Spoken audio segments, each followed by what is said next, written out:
Hello and welcome. My name is Walid Mehr. I am a Microsoft Technical Trainer here to walk through the Microsoft SC-300 Identity and Access Administrator Associate course with you. Ever been locked out of your account right before an important meeting? The clock's ticking, the help desk is busy, and you need access now. Well, what if you could reset your password instantly? No waiting, no calls, no hassles? Or are you tired of constantly resetting passwords and dealing with endless help desk tickets? Well, self-service password reset is here to transform the way you manage password resets. In this session, you'll see how SSPR empowers users to regain access on their own, slashes downtime, and frees up IT teams to focus on what matters the most. So let's get started. Now, just before we start implementing SSPR, a few important points to remember. With self-service password resets, we require different licensing for this to work. Now, you could use this as a free version if you are using Entra as a free license. You could use this, however, you will be limited with what you can perform. Now, under the free version, you're only going to be working with cloud users, so you can't use hybrid users. For hybrid users, you need at least P1 or P2 license. So for free version, you will only have on cloud or cloud-only users. Along with that, these users could only reset their password if they know their existing password. Now, if you're thinking, well, what's the need on that? Well, if I said password 123 is not secure, and now you're thinking, oh damn, well, he knows my password, I need to go and reset it. Well, you can, because you know your password and you can reset your password now. Well, apart from that, if you're looking to have some more features or some more parts of this feature unlocked, you need to have one of the paid versions on your licenses. Now, if you're looking at any Office 365 editions, both of these are paid versions. Or if you're looking at Entra P1 or Premium P1 or P2 features, then in most cases, you should be able to use your SSPR with all the features, apart from the standard version. Now, the standard version only allows you to work with cloud users again. However, in this case, these users can reset their password even if they've forgotten it. With the Premium M365 or Premium Entra P1, P2. In both scenarios, you can look at users who are working with hybrid environments, including that their password write back features enabled on their Entra Connect. They should be able to reset their password for their account, either if they're hybrid or in cloud users or on cloud users. Now, they can reset their password. If they've forgotten it, they can reset their password. If they know it, they can reset their password. If they've locked their account out, they can unlock their account or drop the risk level on their account if there was a security concern around their account being compromised by simply performing SSPR as part of the setup. Now let's have a look at this in the portal to see how we configure SSPR. All right, I'm back onto Entra Admin Center on entra.microsoft.com. All I'm going to do is scroll down to the blade and click on Password Reset. And this is where we can go and configure SSPR. Now, if you see on the top of the screen, we can see I have self-service password reset currently enabled. However, we have three different statuses for this. For example, I can switch this off so I can have no one in my organization using SSPR. I can switch this on for all the users in my Entra directory, or I can choose a selected users to be able to do this. Now, again, it comes down to the need that you have in your organization to switch this on or off, or use it for selected users. Once you decide what you want to do, you can simply go back and make the changes if there was a need. Now, I will simply take you through the option for selected.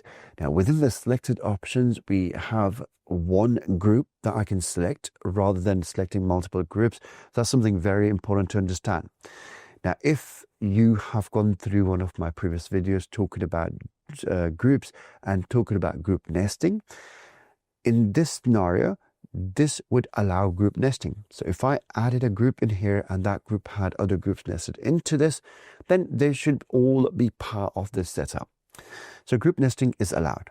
However, coming back to this, like I said, you can only add one group directly onto this. For instance, in my demo environment, I've created a group called SSPR. However, if I was to switch this around with another group to say, hey, I also want to add app security group into this, now you can see it replaces the previous group. So it doesn't actually allow me to add more than one group. So it will be ideal if you can come up with an idea of what you want to call your group. It doesn't necessarily have to be called SSPR users.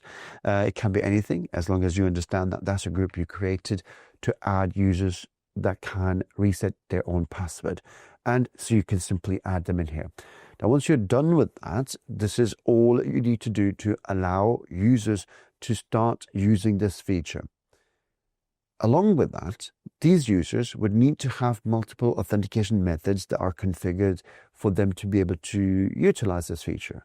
So it's not the case that a malicious actor knows that I have SSPR on my account and simply try to reset my password. For that reason, we have different authentication methods that are there to ensure that the user can authenticate it's still them, even if they don't have their password and they want to reset it. Now for that, I am simply going to click on the authentication methods under SSPR to have a look at some of these settings. Now, the recent changes on the Entra portal has made some options available over here. So we have one of the options that is here that is called security questions. Now, this is the only option available just for SSPR. There are many other authentication methods that we can use still for SSPR, but they're not listed here at the moment. We can simply go into the authentication method policies to have a look at other options that are available for us to utilize. Some can be used for multi-factor authentication, other used for SSPR. Now, let's come back to security questions just in a minute. Let's have a quick look at other authentication methods. This takes us to the authentication method policies. Now, I can simply click on any one of these policies that I want to configure, and it gives me an indication that if it can or cannot be used for SSPR. Now, if you are not so sure, you can always go back onto the documentation and check which methods would work. For instance, if I go into the Authenticator app, it tells me over here that this particular feature is good to go to work with SSPR and with multi-factor authentication. Apologies, it's not there as I see. Let's have a quick check on the documentation. It should clarify that right over here. So it suggests that I can also use it to verify during SSPR and multi-factor authentication. Right. So sometimes it's as straightforward on the description. Sometimes you can jump onto the documentation to confirm that is the case. So once you have enabled enough options for the users to configure SSPR, they should be able to choose them and authenticate themselves to reset their password. Now, before they do this, as an administrator, you can define, do you want people to be able to do just one of the authentication methods or more? Now, in this case, you can set up to 2 different authentication methods that user will be required to go through before they can reset their password. Now, along with the authentication method policies, you can also ask them to use security questions as part of that setup. Currently, you can allow users to set up to 5 different questions.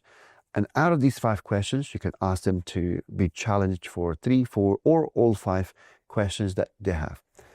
By default, if you go into your questions that Microsoft has, there are about 20 predefined questions that are available for you to pick from.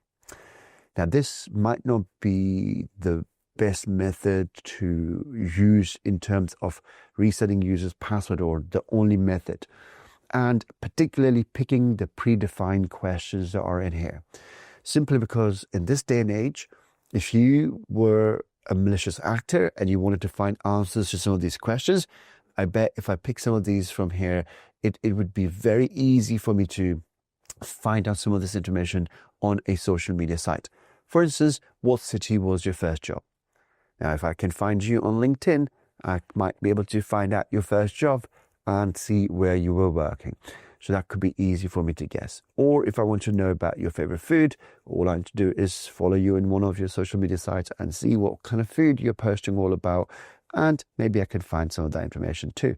So again, some of these questions might not be very, very secure. However, you don't have to pick the questions all from here.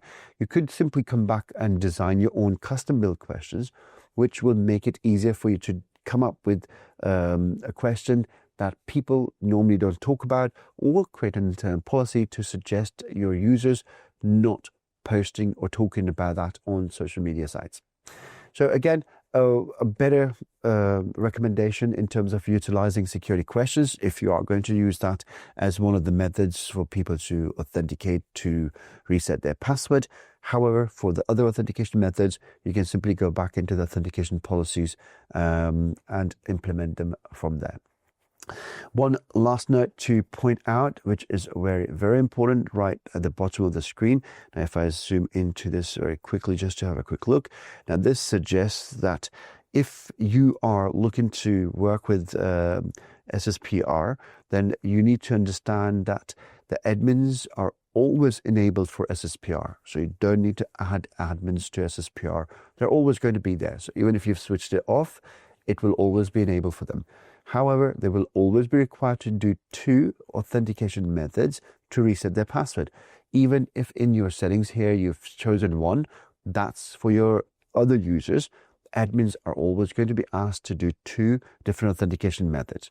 Now, apart from just that note there is an administrator policy right there on the screen that you can view to understand some of these details.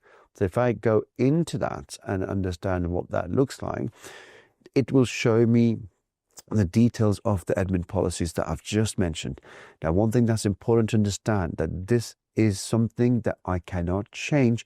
That's there by default, and I cannot turn it off or delete or amend this particular policy.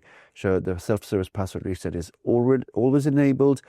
They require 2 different methods. They can use any one of these methods to implement, or obviously if they've registered to these methods, they can use any one of them, any 2 of them obviously, to authenticate themselves to log back in. We encourage you to review the reference modules, check your knowledge with the additional study materials, watch other videos in this course, or search out your next favorite topic on Microsoft Learn at aka.ms/learn. Thanks for watching, and see you in the next video.